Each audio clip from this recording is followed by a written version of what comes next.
What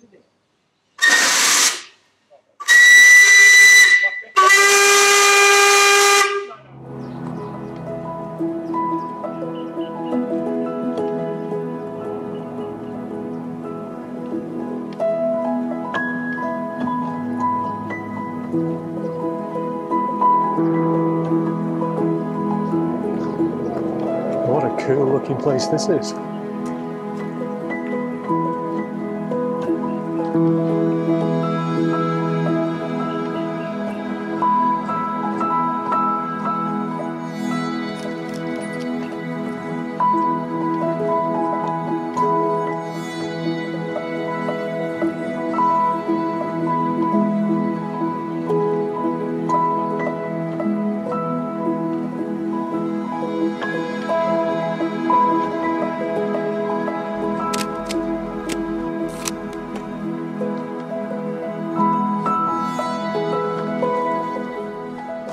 Well, it's been a crazy morning this morning.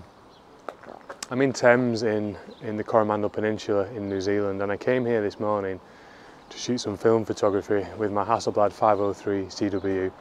Just in the town centre, just of the buildings. There's some quite cool old buildings that I was interested in taking photos of, and as I'm taking some photos, a really nice guy called Alan, who works here in this old gold mine, came over to me and said, "Oh, do you want to come and have a look at the steam plant? We're going to run the steam plant up and get some machinery running." And I was like, working in construction myself and understanding engineering a little bit, I was like, yeah, I definitely want to see this old machinery run.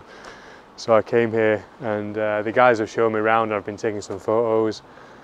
It's a really cool place. I actually sat down with a guy called Alan for a while, and he's an engineer himself and he works here. And there's another guy called Peter, who is the mine tour guide, and he showed me around in the mines. We had some good fun in the mines. Not quite built for my height, so I was pretty much crouching the whole way around, but it was quite fun anyway.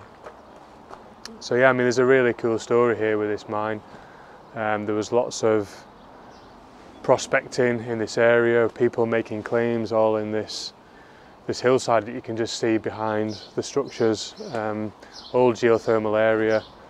And just this mine area here, they pulled out 10 tons of gold, which is millions and millions of dollars worth in today's money. And there's a really cool story here about that. And Alan's going to tell us a little bit about that, so yeah, I'm looking forward to hearing what Alan's got to say.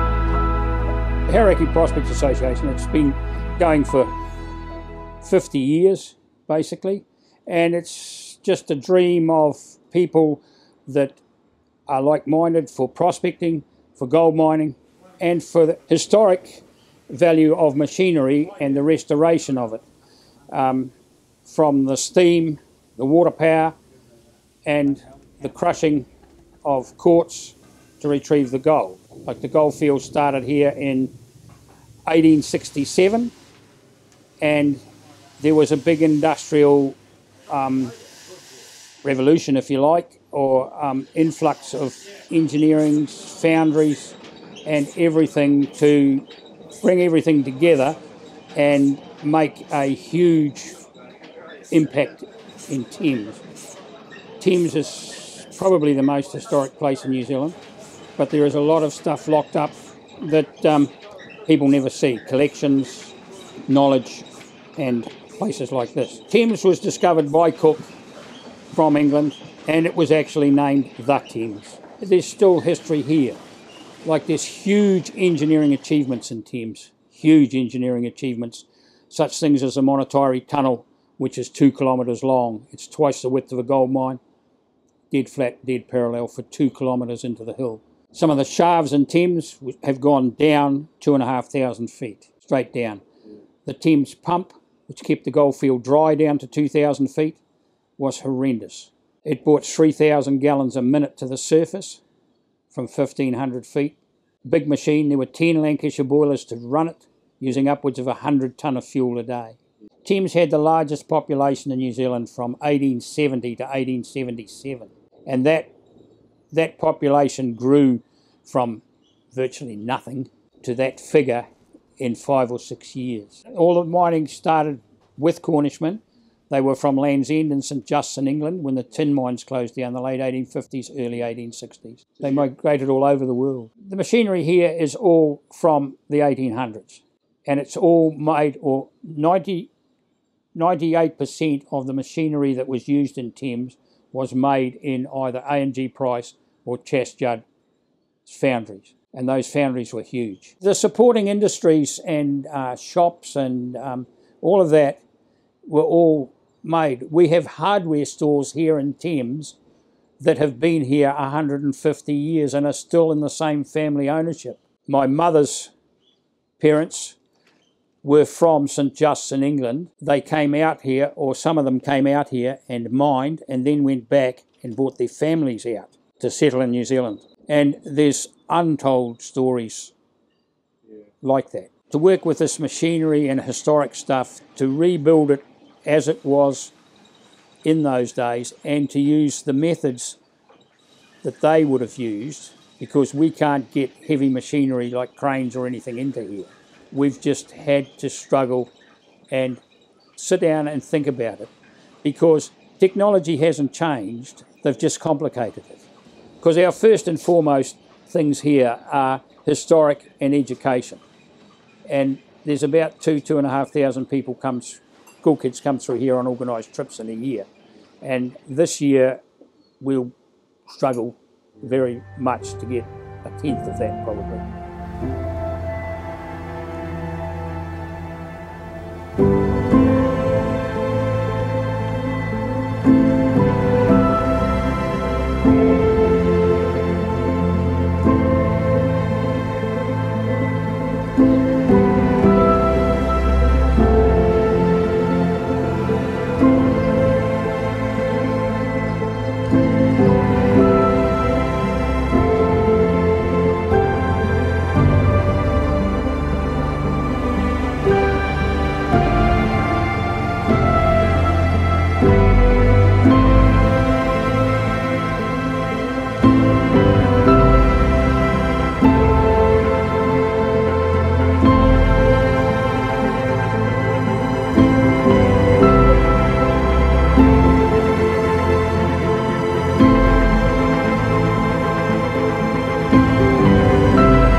That was cool. So this morning I've panned for gold, I watched steam engines go, I watched a shaking bed go for gold, I've been through a gold mine, and I didn't plan to do any of that today.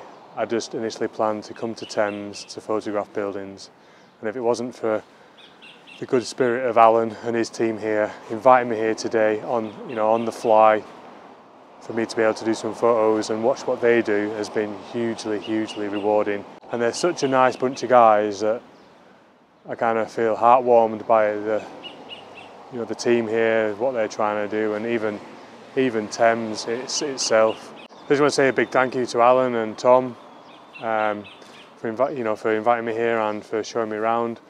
Really appreciate that, and a big thank you to you guys. I hope you have enjoyed watching this video, and I hope you like the images.